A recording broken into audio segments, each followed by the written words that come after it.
If you're ever in a situation where you're wrapped up by a snake, if you get the tail of the snake and start unwrapping from the tail first, not the head, they're not hard to get off at all, especially for a 5 or 6 foot rat snake. A 15-foot retic python, a little bit more difficult, but still comes off pretty easily if you unwrap it tail first and not head first.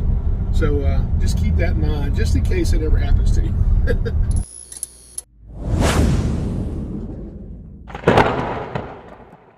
I'm headed right now to a snake call. Someone has a snake in their chicken coop. What kind of snake do you think it is? It's a chicken snake, of course. A rat snake, actually. Now, snakes don't normally kill full-grown chickens unless it's a very small breed. They'll kill young chickens, baby chickens, biddies, child chickens, and they'll eat eggs. But often what's happening is the snake is coming to the chicken coop to look for mice or rats, whatever it can find. And while it's there, because these rodents running back and forth are leaving scent trails, okay? So a snake off in the woods somewhere picks up on the scent trail, follows it to the chicken coop. And while the snake is there waiting on the mice and rats to venture back, finds the chicken eggs and fills up on those as well. So removing rat snakes from a chicken coop, I understand why you want to do that. But instead, get you a few more chickens. Donate those eggs to the rat snake. Because he's not just eating eggs, it's also eating rodents and other things you don't want. And as you start eliminating rat snakes, because you're going to get rid of a lot of them because they're going to keep showing up, most likely. As you eliminate all these things, yeah, you have more eggs, but you also have more rodents and other things. And so you may end up attracting other snakes that are not harmless rat snakes. Some people are just like, you know what, doesn't matter. I don't want snakes. I don't even know where I'm at. I'm driving around and I just went in a big circle. Let me turn this off. All right, we're back on. So I've got my GPS on with this address in there, and I always mute the GPS because I don't want them telling me do that. I don't like being told what to do. I don't want them telling me what to do. So I just try to watch the map. I don't always watch it, so I usually end up passing wherever I'm supposed to go. I'm just going right back in the circle exactly where I just came from. But that's what appeals to me, getting chickens so I will have rat snakes. And then, I'll eat the eggs. I'll share the eggs. If there's enough eggs left over for me, I'll eat them. If not, I'll just have chickens to feed all the rat snakes. So that would be pretty cool. A friend of mine that does birds of prey, does educational programs and teaches about, birds of prey, hawks and owls, vultures, all that. He would always tease me about his pets could eat my pets, Until one day, he goes out to check on his red-tailed hawk. He goes into the mew, M-E-W, I think is what they, a flight cage or pen, whatever, that's what they keep a hawk in. It's called a mew. He goes in there and he looks, and his hawk is laying dead on the ground. Well, at least he thought it was dead. It was not dead. He goes over to pick it up, and there's a rat snake wrapped around killing his hawk.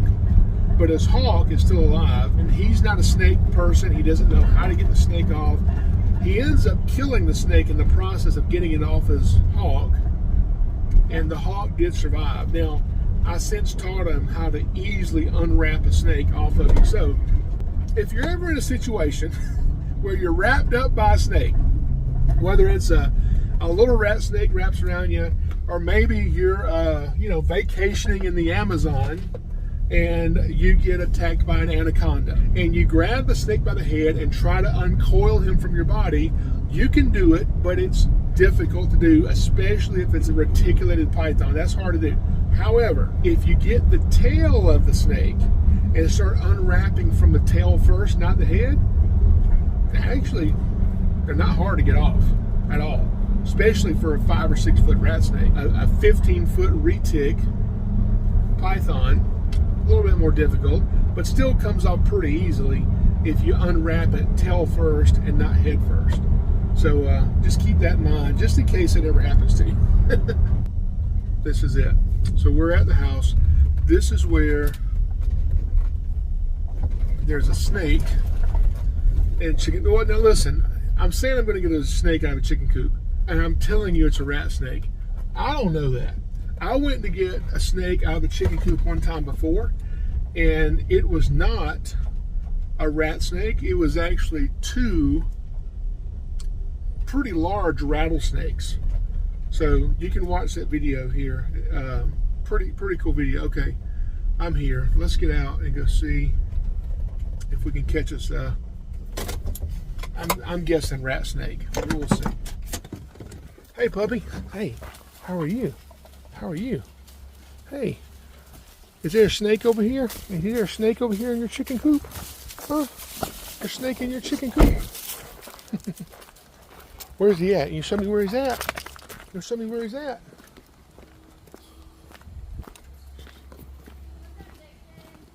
Hello. Tell me about your chicken. What kind of chickens are they? So they're speckled Sussex. They're good egg layers, and they can take the heat and the cool weather that we have.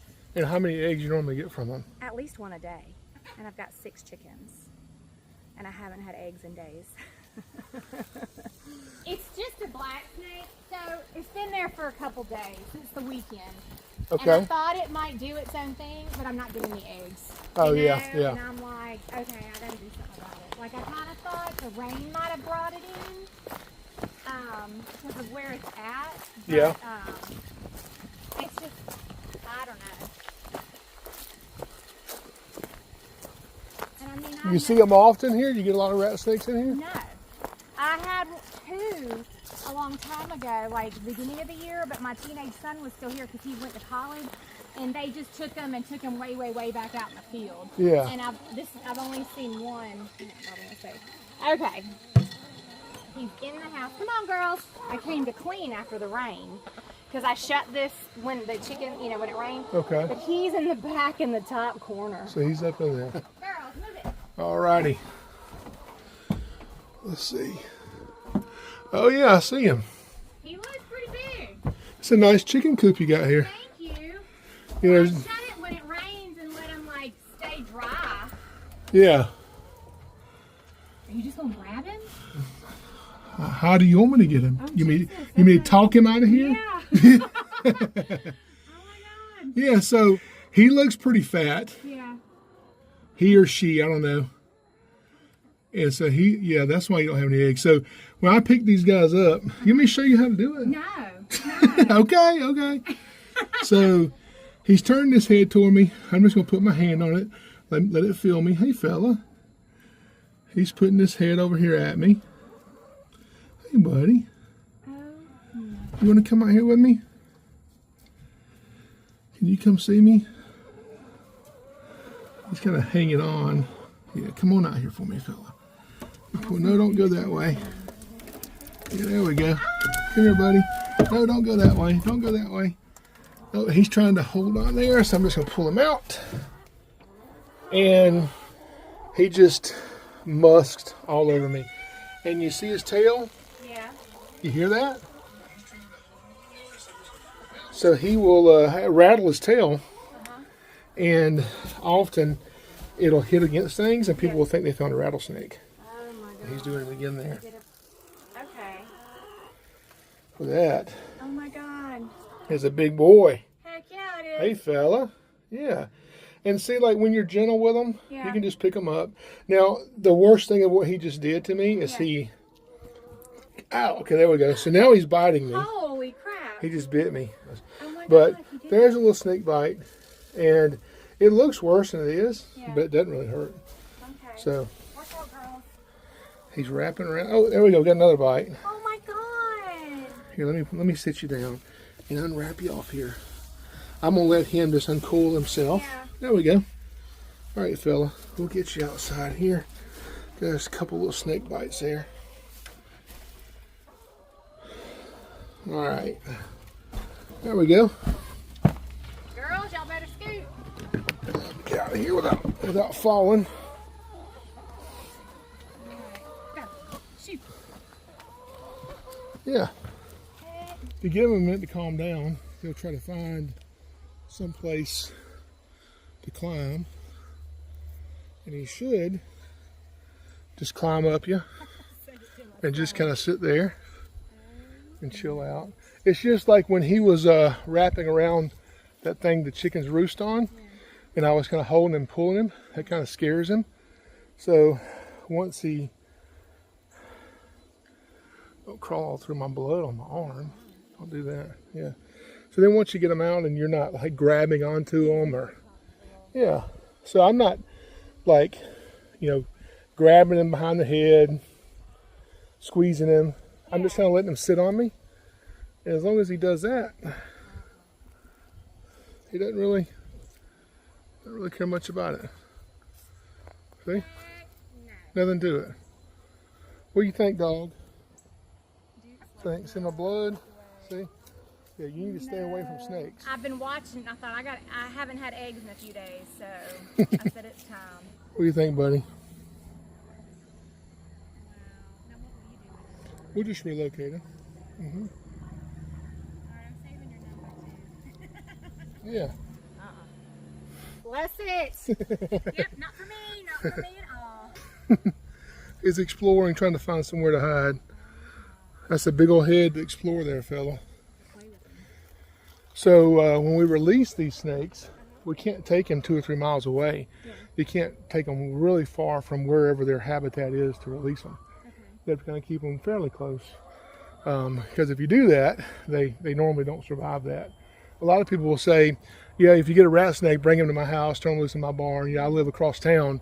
But typically they don't make it. As far as these snake bites go, I'm going to wash this off. Yeah. When I wash this off, you probably won't even see much of a mark. Okay. And people always think, well, you know, what about infection? Because those things eat mice and rats and rodents that carry disease. Well, you know, our teeth trap particles of food, and so we grow bacteria. Snakes don't really do that.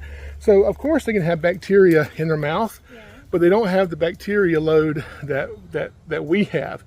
So, you know, infection from snake bite can happen, but it's so rare, it's not something we really even worry about. So wash it off with warm soapy water, and believe it or not, yeah, it'll be fine. It just looks bad because there's a lot of blood, but their teeth are really sharp and it really doesn't hurt. Yeah, like falling down, skinning your knee, that's 10 times worse. Yeah. Yeah.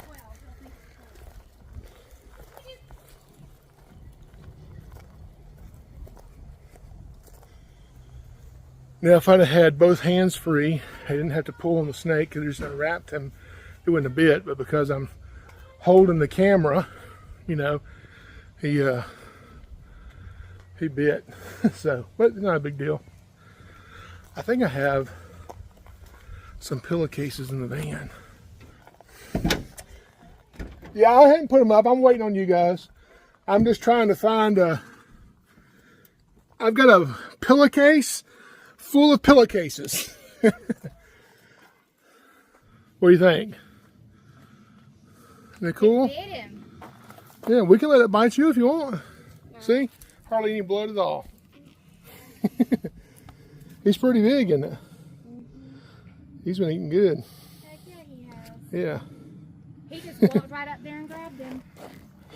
Yeah, he's not. So y'all want to pet him? You want to touch him? You can touch him. Here, look. There's his tail. All it does is poop on you. So you're good. It's not slimy at all. Dry like a piece of leather. It's not so bad, is it? Is that cool? I don't like snakes. That's okay. It's all right. He walked right up in there and got it. Yeah, so he's not trying to hurt me. You know why he bit me? Is because he was wrapped around the roost they roost on, and I was holding it, and I pulled him, and he don't like that. If I wouldn't hold my camera, just unwrapped his tail, he would have come right off and not even tried to bite me. Thank you so much for coming out. You're welcome. So I'm going to stick him in this pillowcase. Let me stick this. And we'll put him, he should crawl right in there. Once his head gets in there. Come on, buddy. He'll go right in. And we just tie it up. Wow. But the main thing is making sure there's no holes in your pillowcases.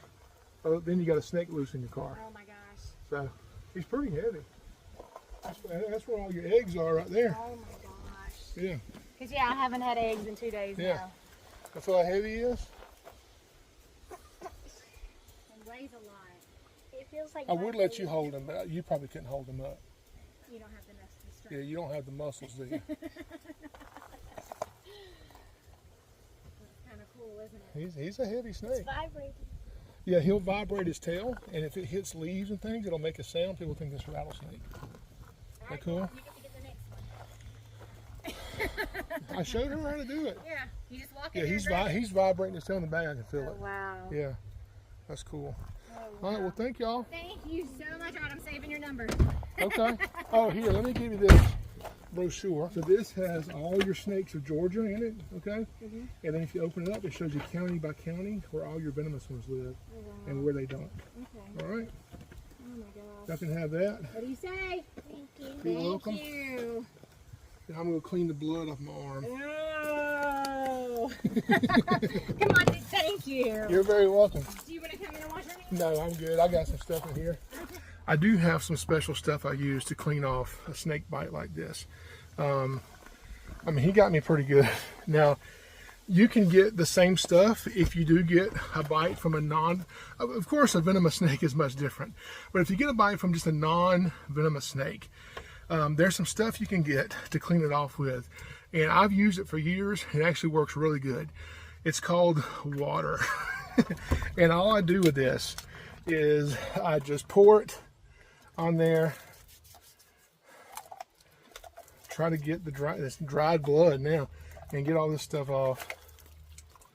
And like I said, all that blood makes it look a lot worse than it is, but it's really not that bad.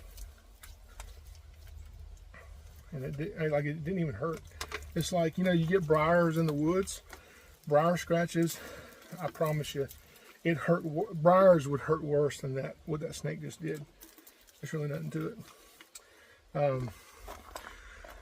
I've been bit by a lot of animals. Never by a venomous snake. Non-venomous snakes, I don't even count because it happens so much, but nothing bad. So you can see right here, there's the bites right there.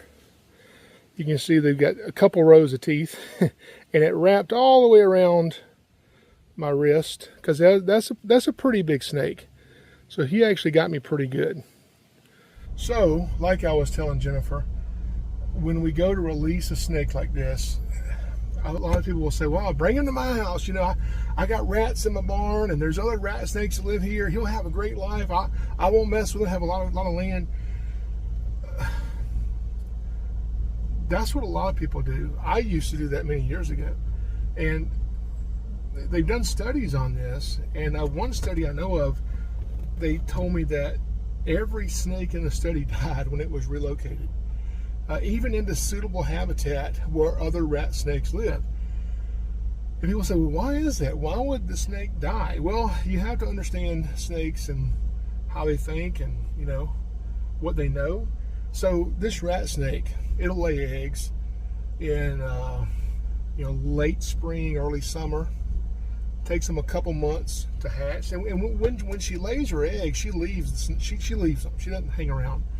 Takes a couple months and the eggs will begin to hatch. Now she may lay 10 eggs, 15 eggs. I found one rat snake that laid around 20 eggs. That's a lot of little baby snakes. Not all of them will hatch, but most of them will. And when they hatch, the mom's long gone. She lays them and leaves. The babies hatch and then they disperse and just kind of go off everywhere. And they start to establish their own home range where they'll grow up. Now, the reason she lays so many eggs is because most of these babies will not survive. Things are going to find them and eat them. They're going to be prey for other animals. But if they're very, very, very extremely lucky, maybe one out of these 20 might survive to adulthood. Maybe not, but possibly. And it's been living there its whole life. It knows where to spend the winter. It knows where the barn is, where the chicken coops are, where you park your cars, where your neighbor's pool is. It knows where all this stuff's at. And when you remove it to a completely different area, even though habitat is suitable, it doesn't know where anything is. It doesn't know where to spend the winter. And imagine if I took you to a foreign country. You had no resources, no cell phone, no money. You don't know anybody. You don't speak the language, and everyone there is actively trying to kill you. Could you survive? Yeah, you could, but you probably won't, okay? And that's the same thing with these snakes. So when they're in a foreign environment, they don't know where to go, where to hide. They don't, have the resources because they're used to living in this area, and they may have lived in this one area for 5 years, 10 years, 20 years. Snakes can live a long time. So when you remove them out of that, they'll spend their time trying to get back to that area. Now, when we go relocate the snake in a minute, we're not going to go too far away, but I want to go far enough to where it doesn't go back to her chicken coop. That may happen, but we don't want it to. So we're going to go, how far do you go? I mean, I'd say no more than a half a mile. Is that too far? It may be, because if you're going a half a mile in the wrong direction and you're way outside of their range, maybe they can find their way back, maybe they can't. A quarter mile seems more reasonable. And that's about as far as I'd recommend going. And even that may be too far, okay? But, a quarter mile or less if you can. There's a lot of houses around here. There's also a lot of places that there are no houses with a lot of woods. So we're going to pull over, and we're not going to go on anybody's property, but stay on the right-of-way next to the road and release this into a wooded area a little ways away from here, hopefully far enough away that the snake won't come back, but close enough to where it'll still be in an area where it kind of knows where it's living at. Because that snake is not living in the chicken coop. That's not his home. Snakes don't, make a home where they could, people will tell me, I've got a rat snake like that. He lives under my house. I named him George. He's been there for 15 years. Yeah, that's probably 15 different rat snakes that you're seeing. Because you can have a lot of rat snakes. A lot of these snakes that all live in the same area, and they're all look almost identical. And you'll have, most of them may all be about the same size, Now, sometimes you will see the same snake. If there's, I had a snake one time that we found, and the end of his tail had been chopped off, had a little nub, pretty easy to identify him. And so we saw him more than one occasion. So that's possible. But most of the time, it's not the same snake you're seeing over and over and over. It's a lot of different snakes. But rat snakes are such good snakes to have around, even if you have chickens.